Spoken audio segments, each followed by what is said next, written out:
Copyright disclaimer under Section 107 of the Copyright Act 1976. Allowance is made for fair use for purposes such as criticism, comment, news reporting, scholarship, and research.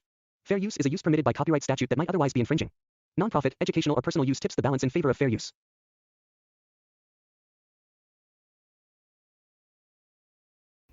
Hey hi. So இன்னைக்கு என்ன வீடியோவில் நம்ம பார்க்க போகிறோன்னா top 10 movies of 2024 அதான் பார்க்க போகிறோம். So வாங்க வீடியோக்குள்ளே போகலாம். Welcome back to my channel.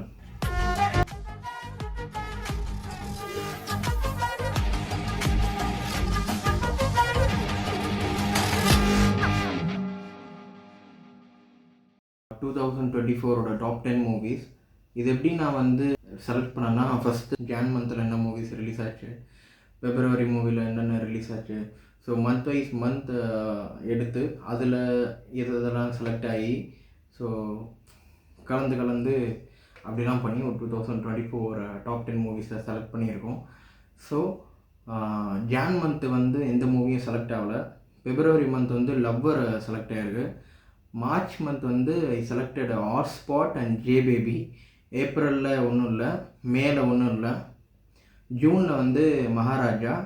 ஆகஸ்டில் வந்து வாழை அண்ட் போகும் இடம் வெகு தூரம் இல்லை, அந்த 2 படம் செலக்ட் ஆகிருக்கு.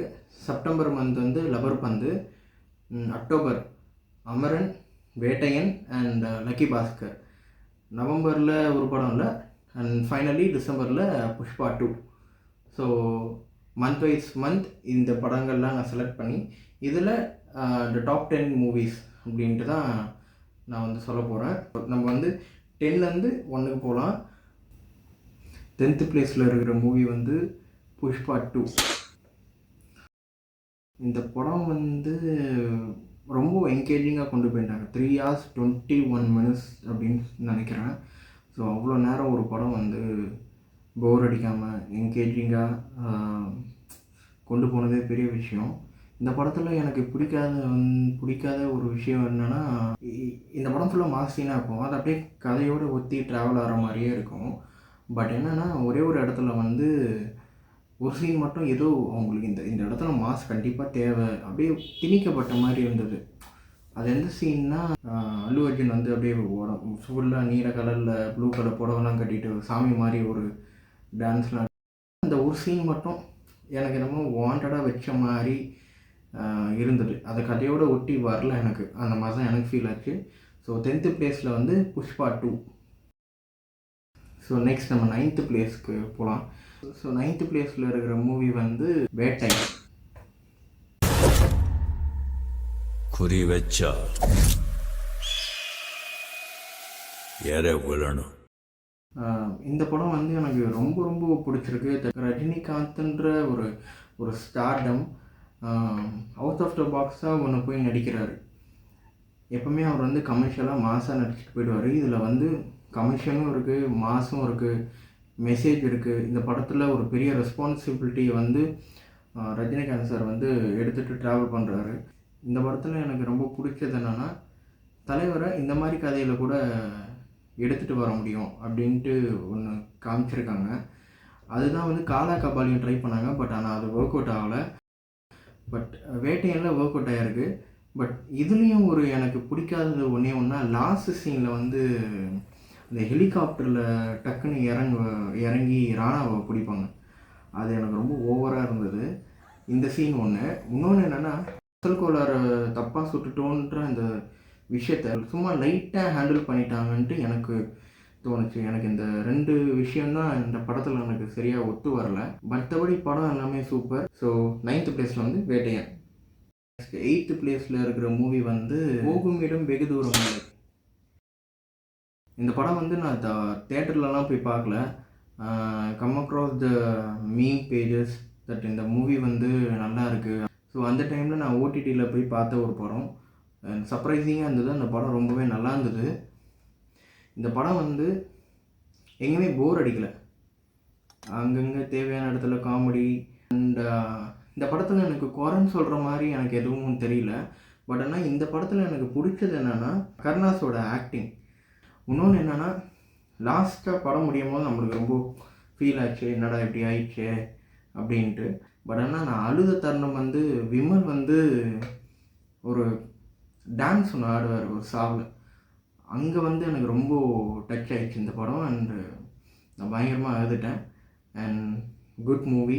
தேட்டரில் சரியாக ஓடல, பட் ஆனால் ஓடிடியில் டூயிங் இஸ் பெஸ்ட். 8th பிளேஸில் போகும் இடம் வெகு தூரம் இல்லை. ஸோ நெக்ஸ்ட்டு 7th பிளேஸில் வந்து இந்த படம் வந்து நிஜமாலே இது போன வருஷம் வந்த படம் அப்படின்னு நான் நினச்சிக்கிட்டேன். இந்த படம் எனக்கு ரொம்ப பிடிக்கும். ஸோ டச்சிங் அண்ட் ரொம்ப அம்மாவை பிடிச்சவங்களுக்குலாம் இந்த படம் ரொம்ப கனெக்ட் ஆகும். இந்த படம் இந்த லிஸ்ட்டில் வரும்ன்ட்டு நான் நினச்சி பார்க்கல. ஸோ 7th பிளேஸில் இருக்கிற மூவி வந்து ஜே பேபி.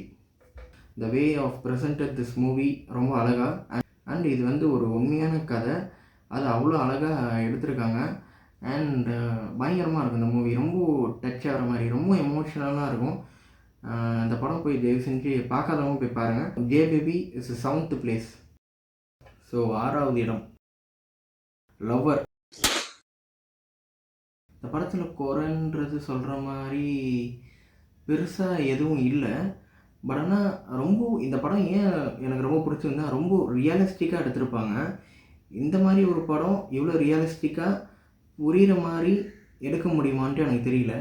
சில பேர் வந்து இந்த படத்தோட கிளைமேக்ஸ் வந்து அருண் வேறு மாதிரி கெத்து பண்ணிட்டா பார்த்தியா அப்படின்னு சொல்லுவாங்க. இப்போ இந்த படத்தில் என்ன சொல்ல வராங்கன்னா, அருண் மாதிரி இருக்காதீங்கன்னு தான் சொல்ல வராங்க. So 6th place lover. So அடுத்தது 5வது இடம் 5th பிளேஸஸ் மகாராஜா. ரொம்ப டவுனில் இருந்தார் அவர் கரியரில். ஸோ அவர் கரியரை டக்குன்னு ஒரு பீக்கில் கொண்டு போய் நிறுத்தினது மகாராஜா.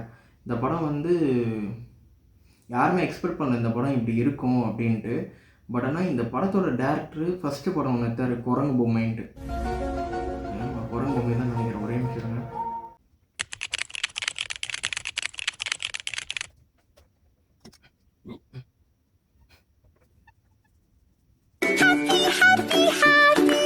ப்ரீவியஸ் படம் வந்து குரங்கு பொம்மை கரெக்டு தான். ஸோ அவர்கிட்டேருந்து இந்த மாதிரி ஒரு படம் நான் வந்து எக்ஸ்பெக்ட் பண்ணது தான். நிறைய பேர் இந்த படம் வந்து இப்படி இருக்குன்ட்டு எக்ஸ்பெக்ட் பண்ணல. பட் ஆனால் நான் எக்ஸ்பெக்ட் பண்ண படம் ஃபஸ்ட்டு படம் குரங்கு பொம்மைன்றது அது ரொம்ப பயங்கரமாக இருக்கும். எனக்கு என்னென்னா இந்த படத்தோட கிளைமேக்ஸ் இதுதான் இருக்கும்ன்ட்டு கிளைமேக்ஸ் கிட்ட வரப்போ நானே ப்ரெடிக்ட் பண்ணிட்டேன் அந்த படம் பார்க்கும்போது. ஸோ இதுதான் கிளைமேக்ஸாக இருக்கும்ன்ட்டு. But the way of presented this film is super. அதுக்கப்புறம் என்னென்னா இந்த படத்தோட சஸ்பென்ஸை வந்து என்கேஜிங்காக கொண்டு போயிருப்பாங்க. இது நான் ஏன் இப்படி சொல்ல வரேன்னா, ஃபார் எக்ஸாம்பிள் இதே மாதிரி மீன் பேஜில் சர்க்குலேட் ஆன ஒரு படம் வந்து சட்டம் என் கையில், சதீஷ் படம் வந்து இருந்தது. அந்த படம் வந்து சஸ்பென்ஸாக நல்லா இருந்தது. பட் ஆனால் அந்த சஸ்பென்ஸ் கொஞ்சம் ரொம்ப ஒரு மாதிரி போராக லேகிங்காக இருந்தது. பட் அந்த படம் வந்து கடைசியில் கனெக்ட் ஆன விதம் எல்லாமே பக்கா. ஸோ அந்த விதத்தில் மகாராஜா வந்து சஸ்பென்ஸை ரொம்ப பயங்கரமாக என்கேஜிங்காக கொடுத்துருப்பாங்க. ஸோ அந்த விதத்தில் தான் மகாராஜா இன்னும் கொஞ்சம் நம்மளுக்கு ரொம்ப பிடிச்சி கனெக்டான ஒரு படம்ன்ட்டு நான் நினைக்கிறேன். ஸோ 5வது இடத்துல இருக்கிறது Maharaja. And next is 4th place. So 4வது இடத்துல இருக்கிறது வந்து லப்பர் பந்து. ஆனால் இந்த படம் எனக்கு பயங்கரமாக சர்ப்ரைஸ் பண்ணியிருக்கு. என்னடா இது சும்மா நான் ஏதோ விளையாட்டுக்காக அந்த படத்துக்கு போனேன். பட் உள்ளே போனால் அது வேறு மாதிரி சர்ப்ரைஸாக பயங்கரமாக பண்ணி விட்டாங்க. இந்த படத்தோட எனக்கு ரொம்ப எடுத்தோன்னே இந்த படத்தில் என்ன கனெக்ட் ஆச்சுன்னா, கெத்து தினேஷ் வரப்போ பொட்டு வச்ச அந்த பாட்டு போட்டோன்னே செம்ம ஹைப்பு. தியேட்டரில் படுங்கிளாச்சு. பொட்டு வச்ச தங்க கொடம் ஊருக்கு நீ மகுடம். இது ப்ராப்பர் கமர்ஷியல் படம். ரொம்ப வைபாக நம்மளெல்லாம் கனெக்ட் பண்ணி அழகாக எடுத்திருக்காங்க. இன்னொன்று என்னென்னா, சிம்பிளான ஒரு கான்செப்ட் தான். 2 கிரிக்கெட் ஜாம்பவான், ஒருத்தர் ஜூனியர் ஒருத்தர் சீனியரு, 2 பேருக்கும் ஒரு ஈகோ மாதிரி ஒரு கிளாஷ் ஆகுது. இதில் இன்னும் பியூட்டிஃபுல்லான விஷயம்னா, ஜூனியர் வந்து சீனியரோட பொண்ணை லவ் பண்ணுறாரு.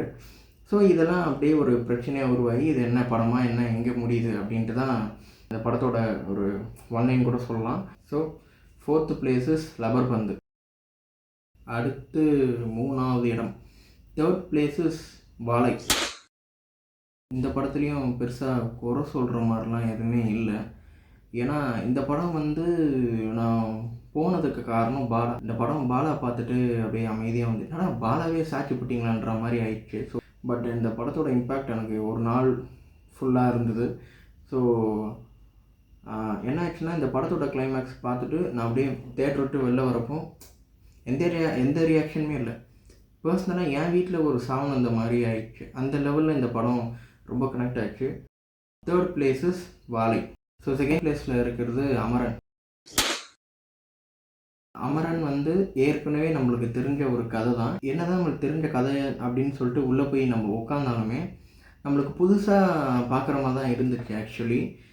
அண்ட் இந்த படம் வந்து ரொம்பவே கனெக்ட் ஆச்சு. And the way of presented this movie ரொம்பவே சூப்பராக இருந்துச்சு. நைஸ் ஸ்க்ரீன் ப்ளே, ரொம்ப ரியலிஸ்டிக்காக ரியாலிட்டியாக இருந்தது. ஆனால் இந்த படத்தோட ஷூட் பண்ண பிளேசஸ் கூட வந்து முகுந்த் எங்கே இருந்தாரோ அங்கே தான் போய் இந்த படம் வந்து எடுத்திருக்காங்க. லைவ் லொக்கேஷனில் தான் எடுத்திருக்காங்க. ஸோ அதெல்லாம் இன்னும் ப்ளஸ் பாயிண்ட். இந்த படம் வந்து இன்னும் ஒரு லைவியாக வந்ததுக்கு ஒரு ரீசன் கூட சொல்லலாம். படம் வந்து கிளைமேக்ஸ் வந்து ரொம்ப டச் ஆகி இந்த படத்துலேயும் நம்ம எமோஷ்னலாக இம்பேக்ட் ஆகி அழுததெல்லாம் உண்டு. So Amaran is second place. First place is lucky Bhaskar.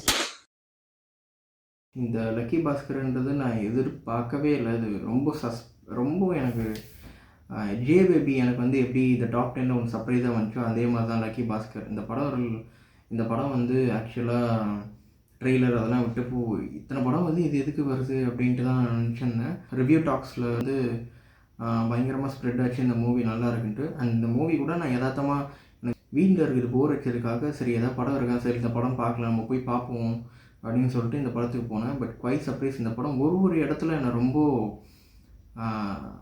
Surprise கொடுத்துக்கிட்டே இருந்தது. என்னடா டக்குன்னு சர்ப்ரைஸ் கொடுத்துக்கிட்டே இருந்தது. ஃபர்ஸ்ட் ஹாஃப் வந்து பயங்கரம், அதோட செகண்ட் ஹாஃப் இன்னும் பயங்கரம்.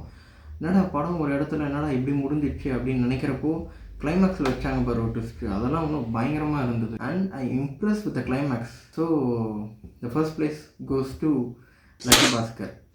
நான் ஃபஸ்ட்டு அமரன் தான் first place, second lucky Bhaskar கொடுக்கணும்னு இருந்தேன். அமரன் வந்து ஒரு உண்மையான கதை, அதுவும் நல்ல படம், ரொம்ப கனெக்ட் ஆச்சு, சூப்பராக எடுத்திருந்தாங்க. லக்கி பாஸ்கர் அதுவும் நல்ல படம் தான். பட் ஆனால் ஒரு படம் நம்ம உண்மை கதை அதெல்லாம் தள்ளி வச்சுட்டு ஒரு படமாக பார்க்கும்போது எனக்கு வந்து லக்கி பாஸ்கர் தான் அமரனோட எனக்கு ரொம்ப நல்லா இருந்தது அப்படின்னு தான் எனக்கு சொல்ல தோணுது. நான் மொத்தம் 11 மூவிஸ் செலக்ட் பண்ணேன். இதில் ஒன்று ஒமிட் ஆனது வந்து ஹாட்ஸ்பாட்ன்ற மூவி தான் ஒமிட் ஆச்சு. But hotspot is a nice movie. But top 10 நம்ம பார்க்கும்போது நான் டாப் 10குள்ளே ஹாட்ஸ்பாட் வரல. And hope you guys enjoy this video. Thank you so much for watching this video and happy new year. Bye.